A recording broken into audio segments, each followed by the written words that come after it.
dia som els alumnes de tercer i quart de l'ESO de l'Institut Jaume I de Salou i hem anat a l'Ajuntament a fer-li una entrevista a l'alcalde Pere Granados, acompanyats dels alumnes de l'Institut Marta Mata.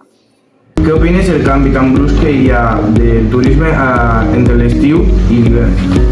Quins projectes estàs pensats dur a terme d'intentar que això no passi? Què opino?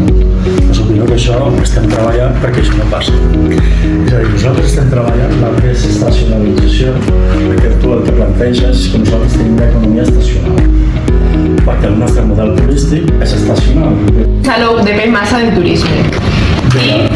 Què passaria amb l'economia si baixés el nombre de visitants? Explicar en el model econòmic anterior que hi havia de buscar una alternativa a lo que seria l'activitat turística.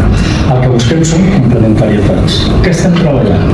Avui el concepte industrial ha canviat molt amb tot el tema de la digitalització i tot el que és les noves tecnologies. Si vosaltres analitzeu els estudis que hi ha per part de l'OMD, que és l'Organització Mundial del Turisme, veureu que no, que el turisme no s'acabarà.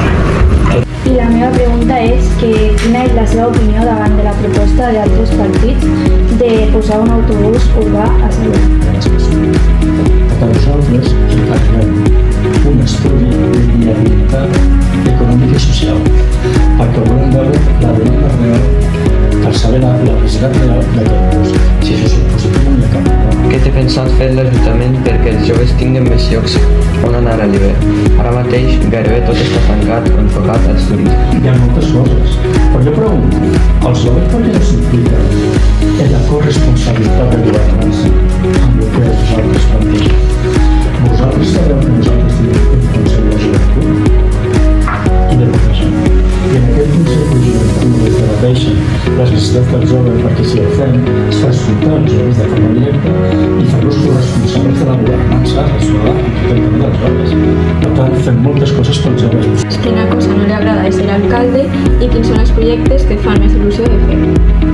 A veure, quina cosa no m'agrada de ser alcalde? Res. Quina cosa no m'agrada de ser polític? Bastants. La negoci. Quan realment cada vegada que hi ha polítics i polítiques que utilitzen la política no per construir, sinó per destruir, podem visitar.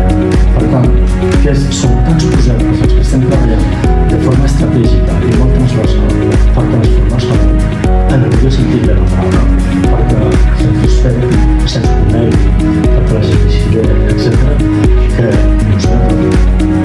Què li agradaria que la gent recordés de la seva etapa a capdavant?